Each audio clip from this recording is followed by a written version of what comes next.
harka fuune akkam jirtu dhageenyi badhaadha kun sagalee kitaabaati. Eessan raajisa irralee ilmisaan irratti deechisa addunyaan beekti seenaan dubbaatti riqicha Afrikaa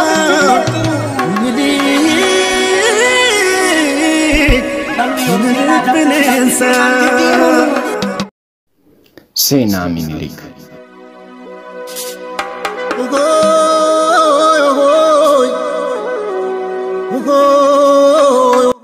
Maqaan Minilik kan dura abbaan itti baase Sahla Maariyaam Hayila Malakoot jedhama. Minilik bara 1844 akka lakkoobsa Awurooppaatti hagayya 12 bara 1836 akka lakkoobsa Habashaatti dhalate. Yeroo Teewodiroos Shawaatti duule abbaa Minilik Hayila Malakootiin ajjeesee Minilikiin boojee. Umriin Minilik waggaa 11 ture. Minilik bara 1855 irraa hanga bara 1865 Teewodiroos biratti hidhaa keessa ture.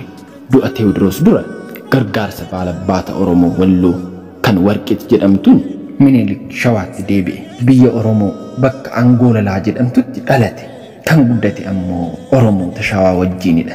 Magdalaa irraa akka deebi'een Bishooftuu bira Oromoota Aadaa keessa maatii Buttaa jedhamu wajjiin ture.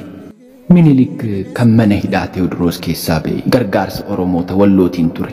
Gargaarsa Oromootiin Oromootti ergate biyya hunda dhuunfate ergasii diina Oromoo ta'e. Badii faashistummaa abadan galmee seenaa irraa hin haqamne Oromoo irratti hojjechuun lubbuu nama hedduu galaafate. Ajjeechaa fi weerarri Minilik biyya Oromoo irratti godhe dhawataan kawal ga'e ta'ullee hunda dura gabrummaa Minilik jala gosti seente Gullallee turte.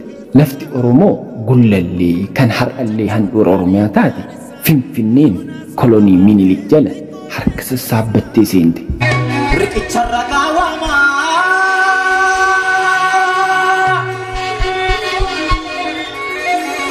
Riqicha ragaawamaa riqicha adoo guddaa isa Finfinnee jiru. Haala seenaa Gullalleen harka Minilik jala galuu itti dandeete yoo laalle yeroo sanatti abbaan gadaa Gullallee Tufaamunaa jedhama. Minilik Gullallee qabachuu kajeelee jennaan Tufaan lola malee nagahan akka harka isaa kennu Daaccee Xaduu bara 1874tti itti erge. Goobanaanis Tufaamunaa bira deemee dhaamsa Minilikitti hime. Ergasii Tufaan mana marii gadaa Gullallee walitti qabee goobana Daacceen dhufee Minilik harka kennii na gabbarsiin jedha. Nagahaan harka kennat naan jedhee deeme. Maal gochuun qaba jechuun marii caffeetiif dhiyeesse. Manni marii abbaa gadaa Gullallee yaada dhiyaate kanarratti erga mari'ateen booda Minilikitti harka kennuun hin ta'u isa gabbaruu hin qabnu waraanaan lollee ofirraa deebisuu qabna jechuun murtee dabarse. Haaluma kanaan lolaaf murteessanii akkuma qophee galaniin lootee galtoonni Minilik bobbaase kan ajjeechaa fi saamicha Oromoo irratti bobba'anii turan bara 1874 hanga 1875tti ofirraa waraananii Gullallee keessaa ari'an. Yeroo xiqqoon booda garuu Dajjaazmaach Mashashaa Seefuu loltoota meeshaa waraanaa hedduu hidhatan qabatee Gullallee waan waraaneef injifachuu danda'ee ture. Gullalleen bara 1878 irraa kaasee sirna bittaa gabrummaa Minilik jalatti guduunfamtee galte. Akkuma suuraa viidiyoo kana irratti argitaniin odaa yaa'a Gullalleen bara 1917tti kana fakkaatti. Handhuurri lafa Oromoo Finfinneen osoo Minilikiin hin weeraramiin dura naannoo kana Oromoon birbirsa jedhanii waamu ture.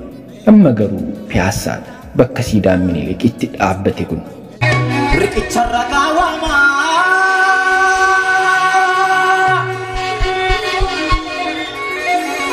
Riqicha ragaawamaa riqicha adoo guddaa isa Finfinnee jiru.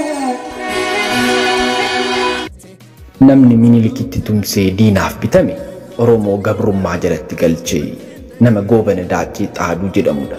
Tasfaayee Gabra'aab kitaaba isaa Yaburqaa Zimmataa jedhu keessatti akkas jedhee barreesse. Bara Minilik Finfinnee weeraree Oromoota gabrummaa jala galchuuf eegale Oromoonni akkana jedhanii booyan jedhe.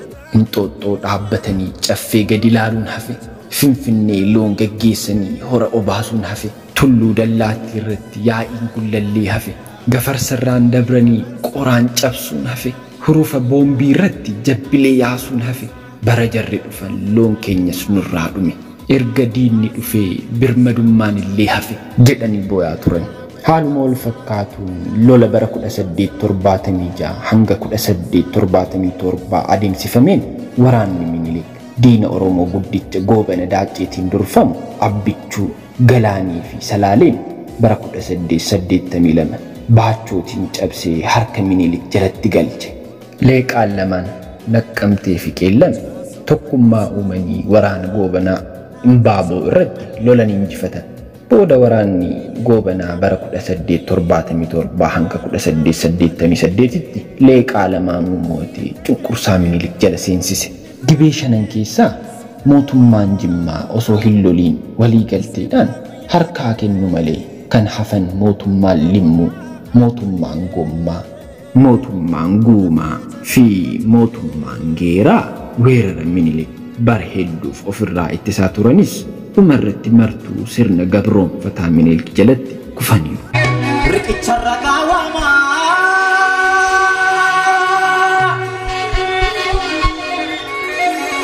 Riqicha ragaa waamaa riqicha adoo guddaa isa finfinnee jiru. Weerarri Minilik Oromoo Arsii irratti eegale lola Calanqoo dura ta'us kan xumurame garuu erga lolli Calanqoo dhumee Harargeen qabamteen boodadha.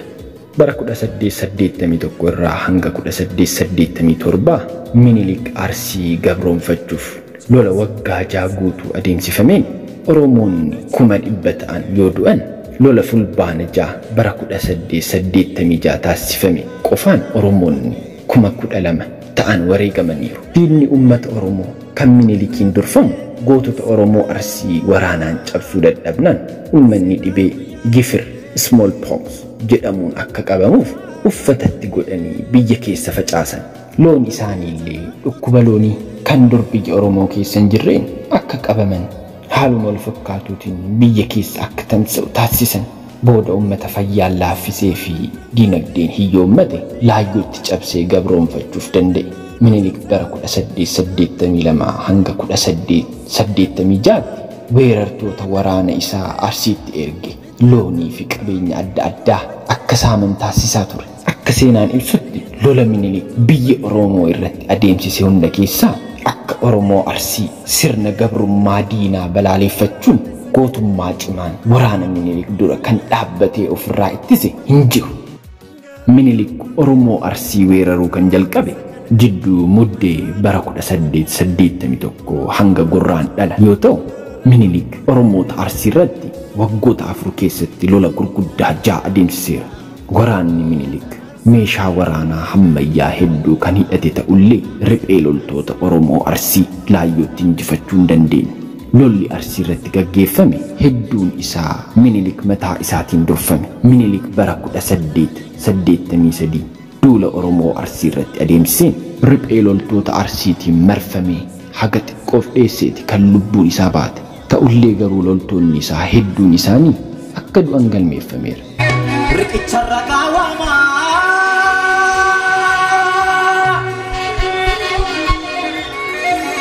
Riqicha ragaa waamaa riqicha adoo guddaa isa finfinnee jiru. Akka maanguddoonni himanitti gaafa tokko gootichi Oromoo Arsii Leenjisoo Diigaa kan jedhamu lola hamaa keessatti Minilikii fi loltoota isaa marse. Farda Minilik yaabbatee jalatti waraanii ajjeese. Minilik fardi isaa ajjeefamnaan dheessee lubbuu isaa. Seenaa Minilik kutaa lammaffaa yeroo itti aanutti nu eeggadha. Viidiyoo keenya yoo jaallattan like, share, subscribe gochuu keessan hin dagatinaa. Kun sagalee kitaabaati. Horaa bulaa.